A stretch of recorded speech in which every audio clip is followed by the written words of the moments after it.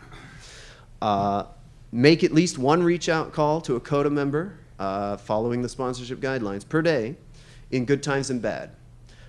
I find this one very important for myself because there are times where I'm freaking out and my call to my sponsor goes to voicemail. If I haven't been doing this, my sponsor is the only person, and I hesitate to use the word clingy, but I've just said it out loud. If I have these other people that I've talked to in good times, then when I call them with a bad thing, hey man, you know, I really want to help you. This will be great. Let's talk about it. And, you know, that person shares with me whatever they've got. Take and hold a service position at the meeting, area, intergroup, or world level.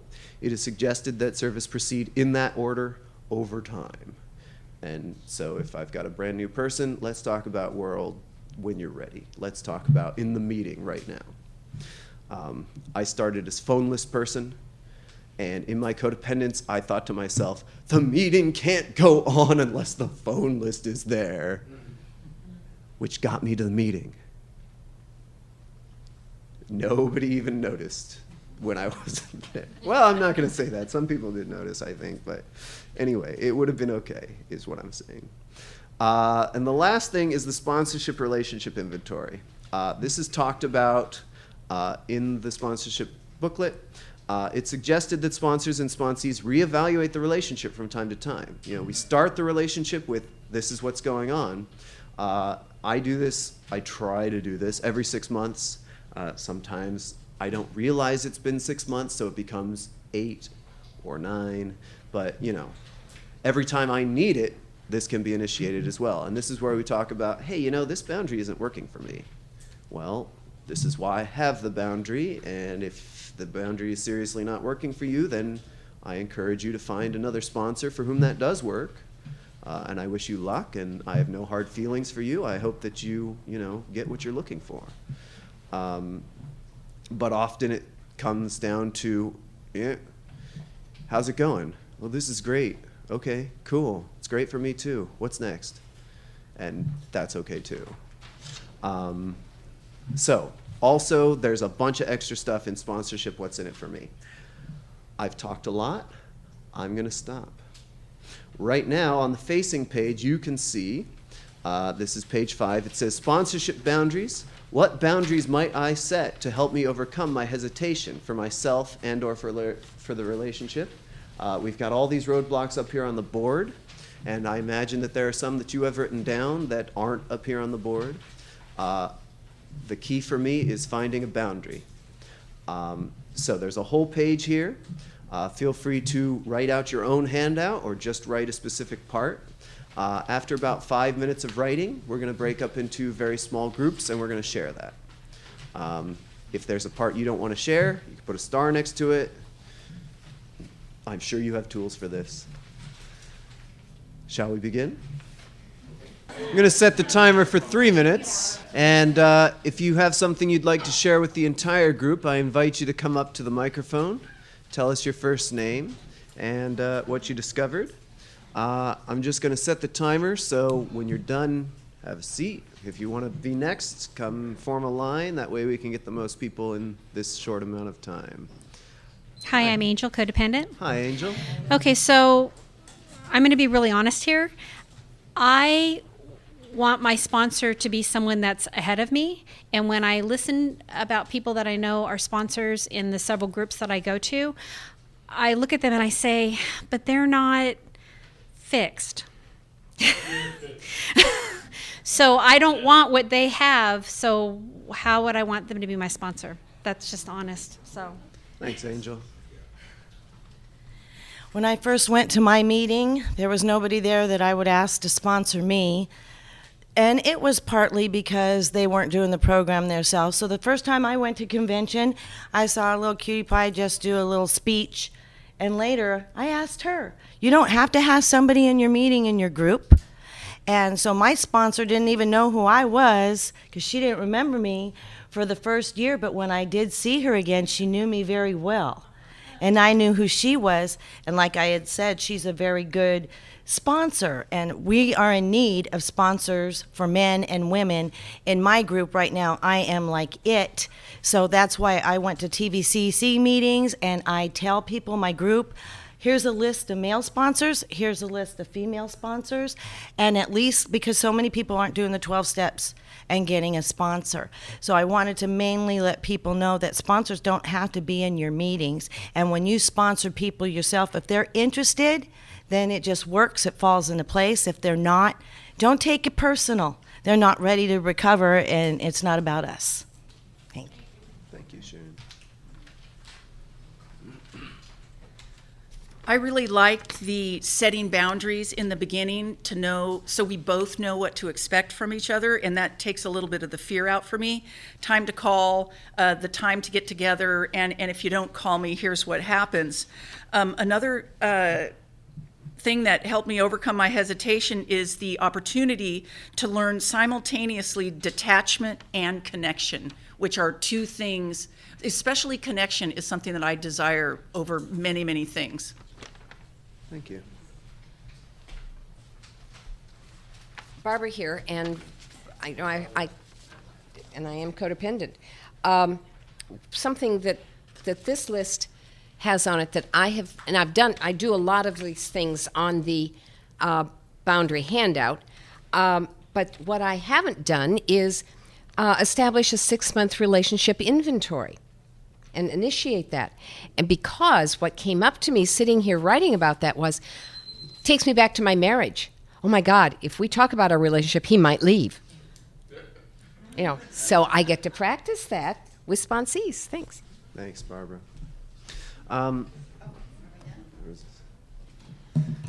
Thank you.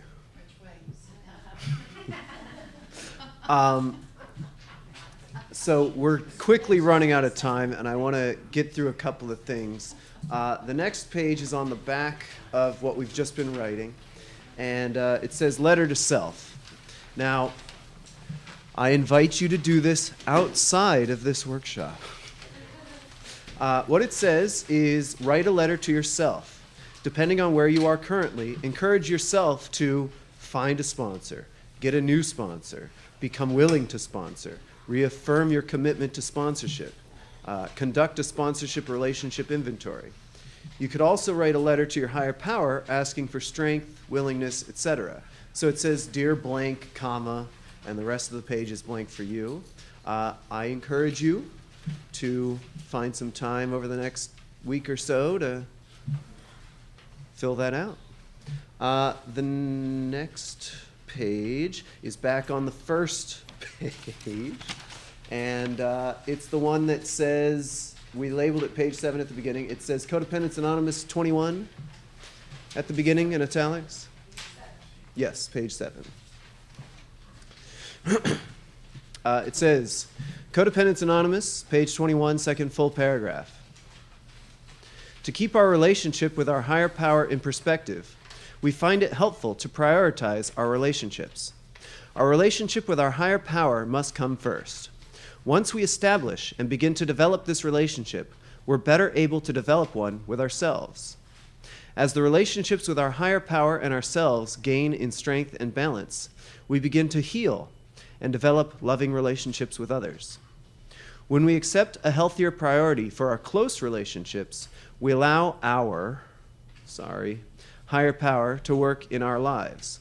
We draw on strengths that far exceed our own. So this paragraph shows us that this whole cycle is in fact a cycle. It comes around and around.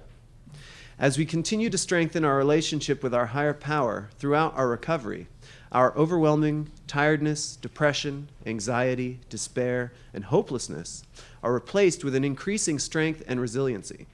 Step by step, our fear of shame diminishes. Our childhood wounds and feelings progressively heal. We experience richer encounters of prayer and meditation. It becomes easier to let go of our control and avoidance behaviors and to allow our higher power to guide our life's journey. Which, when I read that, it brings to mind the promises. And when I look at what we've written on our quadrant chart, what benefits have I seen to having a sponsor, what benefits have I seen to being a sponsor, all of those things are the promises coming true, at least for me. I encourage you to go back and look at the promises and see if that's true for you. I want to tell you about this phrase, you can't keep it unless you give it away. I have translated this phrase differently every time I've done the steps. Every time I hear it, I think I've got this one covered. Until recently, I always felt focused on the give it away part, the service, the being there for others. I woke up one day and realized I was being codependent. Today I focus on the keep it part. You can't keep it unless you give it away. I want to keep my recovery. And so, perfect timing. I want to keep my recovery. I want to stay as recovered as I can. I want to stay out of my self-destructive patterns. I am of service in order to keep it. I sponsor because sponsoring keeps me from relapse. Well, okay, how does it do that? My sponsees call me when I'm not expecting it. I'm watching TV, I'm doing yard work, whatever, my phone rings. That ringing phone is God saying, hey, Jay, pay attention to me, not that other thing. I pick up the phone and my sponsee tells me about something he's going through. 90% of the time, that sponsee is telling me about something that I'm going through also. Or else, it's something that I haven't thought about recently. And that's God saying, I've given you new insight, and I want you to share it. And so I give that insight to my sponsee. And that's God saying, now you've put my insight into words, and that into words that you didn't have before. The other 10% of the time, I haven't gone through something like what my sponsee is talking about. I start writing. Do you know why? It's because I'm about to go through something like that. And this is God getting me prepared. The phone for me, it was 100 pounds because I couldn't pick it up in the beginning. Today, it's because it's massive. All sorts of great recovery comes through it. And so it's like one of those gigantic dictionaries, the power of words. Anyway.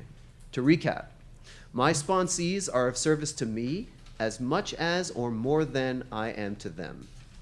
I have sponsees so that I will get those reminders. I'm selfish. So, if that philosophy works for you, I invite you to become selfish by taking on a few sponsees. Now, I realized during our little break that I skipped a little section, and so apparently God wanted that section to be last.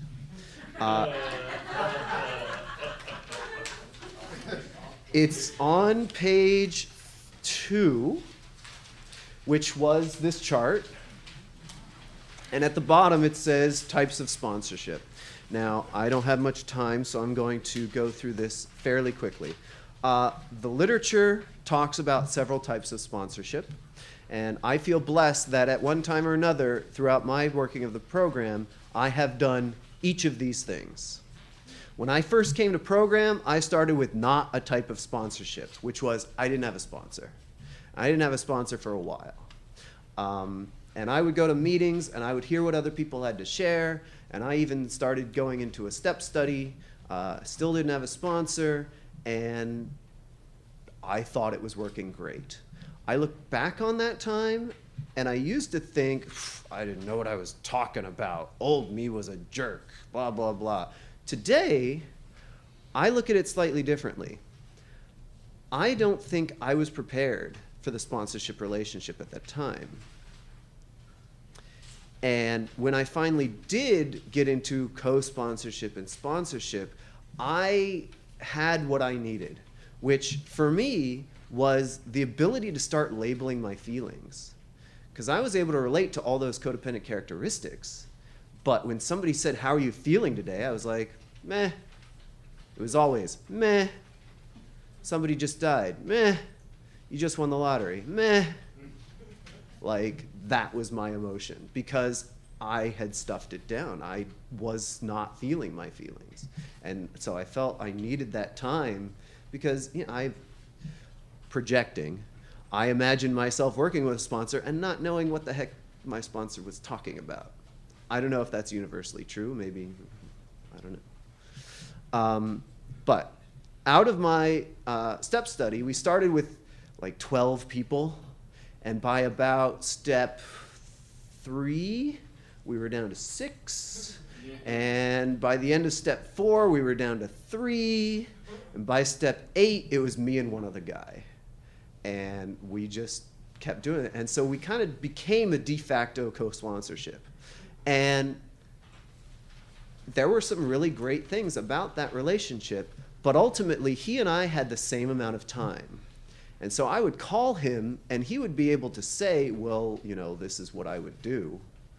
But I didn't get a lot of this is what I did do. And I found later that there's a big gulf between those two statements. Sponsorship, which we're all kind of familiar with in that we hear about it, is, you know, one person with some program showing another person with less program what's happening, etc. But temporary sponsorship, which is the one that I do by default with all these people who ask me to sponsor them and then disappear within a month, works out pretty well. And I actually suggest temporary sponsorship as people who aren't sure if they want to cross that line.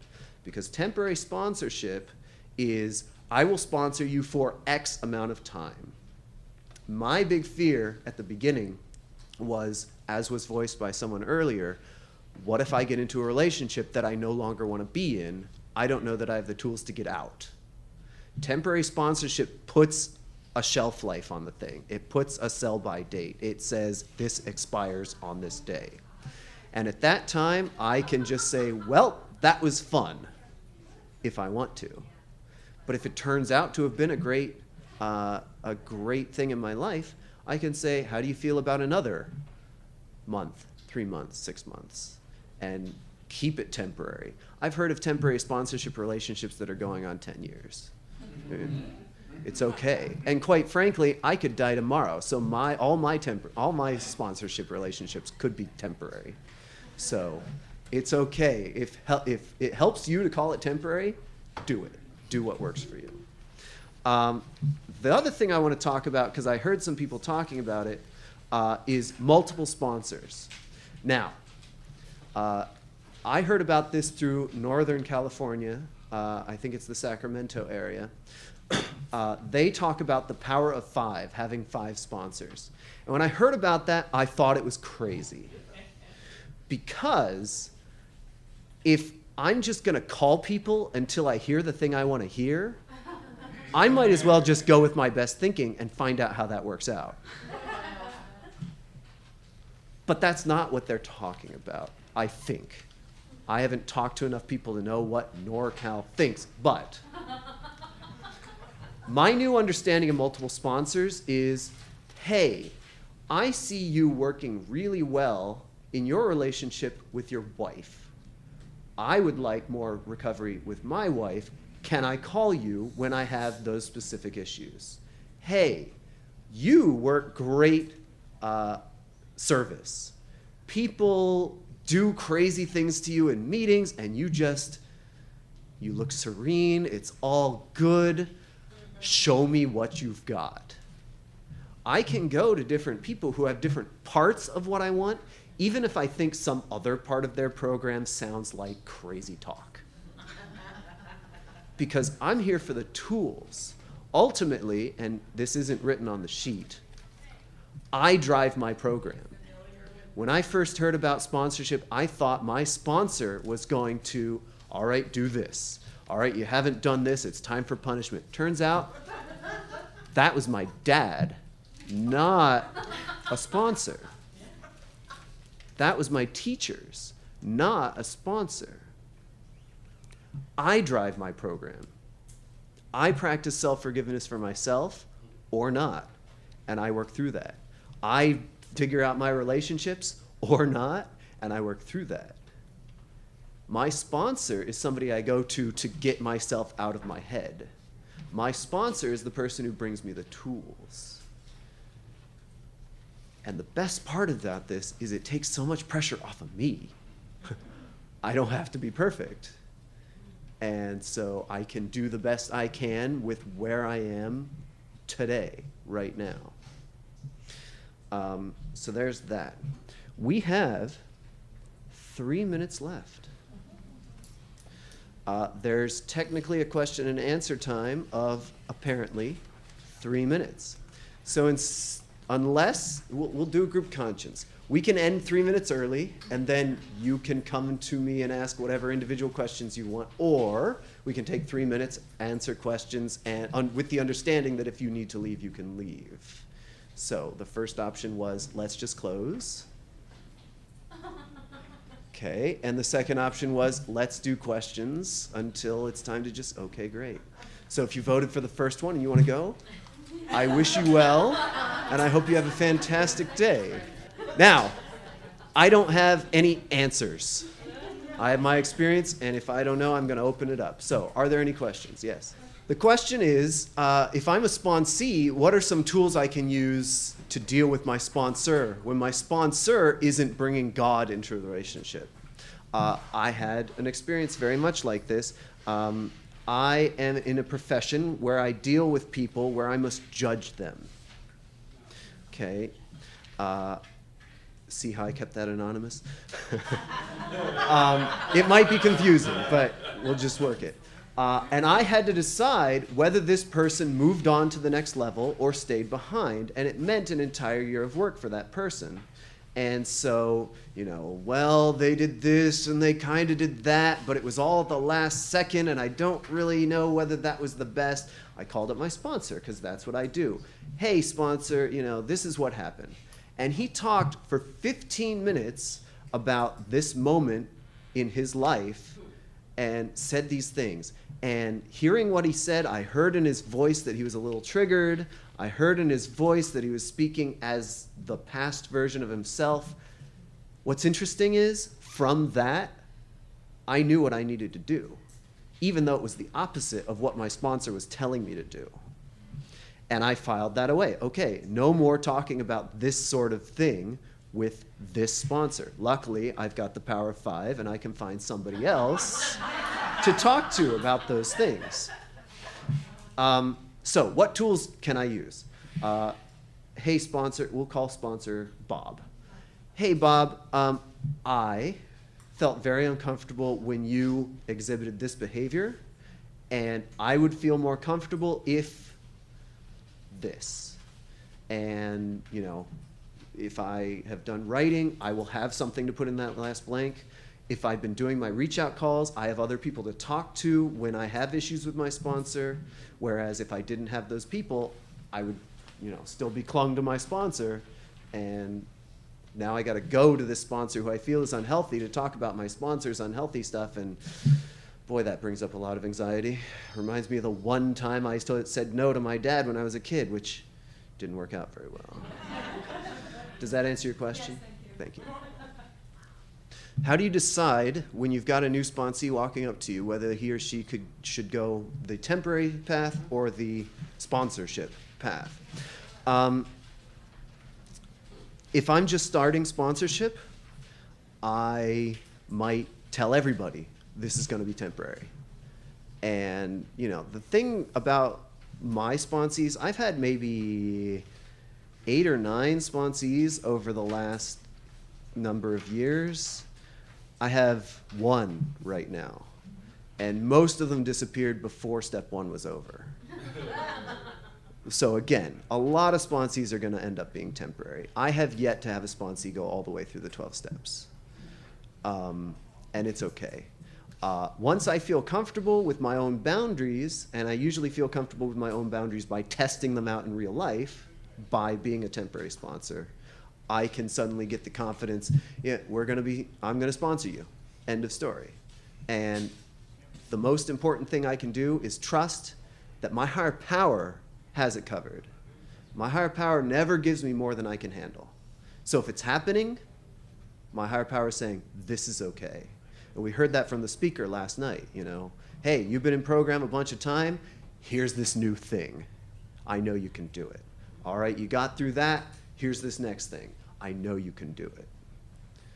Does that answer your question? Yes. All right. Can you ask it again so that I can say it into the microphone? After meetings, I've had people come up to me and ask me, well, how do I get a sponsor? And I said, well, you ask someone, and I suggest reading through the literature what sponsorship's all about. That's what I was going to do. That's how I did it, and then that's it. Okay. I stop. I don't go and further and say, by the way, I sponsor, because I just can't do that. I don't feel that's right. I don't know. It's my bag. Anyway. Here comes soapbox time. Codependents have difficulty with expressing themselves, with, this is what I think. At the very beginning, there were 3 questions on page 1. Okay? It has been my experience, and this only came up in the last couple of months. People kept coming up to me, so what about this sponsorship thing? La-da-da-da-da. I was at fellowship one night, and this guy, it was just me and this guy, and we were talking, so what's sponsorship all about? What's this, what's that? And it suddenly dawned on me, wait a minute. This is a newcomer who doesn't have the tools to come out and say, will you sponsor me? I was there. I imagine that many of us were there. That's where they're at. So there are a lot of things I can do. One is I can make a direct statement. Would you like me to sponsor you? Yes. Okay, great. Let's move on from here. You'll learn about sponsorship as we go. Okay? There's another thing. Here on the very front, there are 3 questions. So a newcomer walks up to me, hey, what about this sponsorship thing? Well, I'm going to answer your question indirectly. Are you looking for a real way out of your codependence, of your pain, of these things that are going on in your life? Yes, I am. Well, what are you willing to do? Well, I don't want to do this or that or blah, blah, blah. Well, then sponsorship can be found in these pamphlets, and I wish you luck. I'm willing to do, anything that, within reason. Well, okay, what's reason? Are you willing to get a sponsor even though you don't know what it is? Well, I heard it worked. Yeah, it works. It's worked for me, and I think it can work for you. Are you willing to write? Ooh, journals. As a guy, I hear this a lot. Journals are for girls. Are you willing? Is it worth the chance that it might get you out of the pain? Okay, I'll try it. Okay, great. Then you're willing to do what? Are you willing to be of service? Yeah, okay, yeah. What's that? Well, update the phone list every 3 months. Okay, I can do that. Great. Do you think you're beyond human aid? Can you fix this for yourself? Well, no, I can't fix this for myself. Have you tried to fix it for yourself? Did bad things happen that give them an opportunity to share? Yeah, I really did. This happened. Okay, excellent. Have you tried to get other people to help? Oh yeah, I went to a doctor, I went to a therapist, I went to this, I went to that. Did any of that work?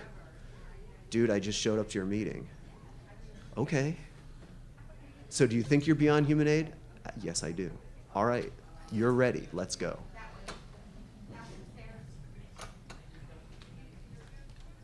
Hopefully that helped. Yep. We're 5 minutes over. We're gonna, if you still have questions, come on up. Thank you very much for being here.